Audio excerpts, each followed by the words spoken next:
problem is, most in the world are excluded from the opportunity to participate in a lifelong learning process. If I just quote, for example, from the UK Government for International Development, they estimate that at least 1 billion people live on $1 a day or less, and that at least 100 million children at any given time do not have the opportunity to attend school. That gives you some measure of the scale of the challenge. Lifelong learning is a broad-based initiative. It's not about a narrow pathway where you absorb somebody else's view of the world, an expert view of the world, and pass examinations. No, this is actually much broader. It's about who you are, what you need to learn, where you're going in your life, what new skills, new abilities, behaviours, attitudes are necessary to succeed in every sense, to be the best person, the best professional you can be. It's actually the most challenging form of learning I've encountered. And I can say that having spent a decade as a university professor in the UK, this is actually a better way for the majority. And that's because it's facilitated and not taught, it's active and not passive, it's collaborative and not competitive, it's customised to the individual. Each person in this room has a different life experience, different aspirations and expectations. And so if you're going to journey with goal and with PV, then you need to be able to identify your starting points and challenge yourself and push yourself and step yourself up to meet the future. We're able to offer, because of the support from the government of Papua New Guinea, pathways to professional bachelor, typically for those aged 18 to 25, pathways to professional master for those 26 plus, and for those who continue in midlife, typically those in their 40s and 50s, a pathway onwards to professional doctor.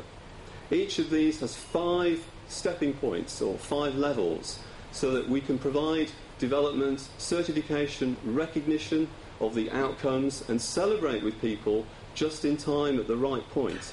And none of the steps last for more than 3 or 4 months. So it's perfectly possible for those who've not had educational opportunity, they don't have study skills, to progress and begin to realise the potential that's innate in all of us.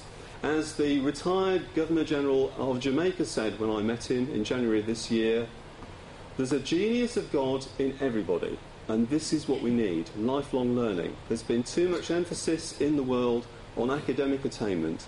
What we need to do is to burnish the individual and help them to grow and development. This is a very significant moment. We're celebrating the amazing achievements of personal viability.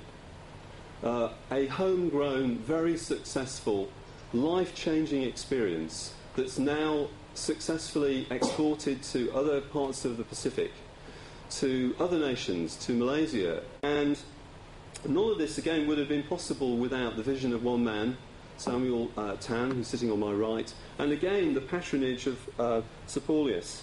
And so the fusion of the two, the notion that what we can do together is build on the amazing achievements of personal viability, enable people to sustain their learning, and provide certification, a moment of recognition, celebration, attainment that boosts confidence, a sense of self-worth, attainment, and builds the belief that anybody, particularly those who've not had opportunity, can achieve more than they ever imagined for themselves. I'm enormously grateful to the nation of Papua New Guinea. We could not have created GOAL if PNG hadn't said, we'll support this initiative. And our vision for the next year or so is 100,000, maybe 500,000 people who would otherwise have had no hope, no prospect being able to benefit through the partnerships like the one we're celebrating today with PV around the globe.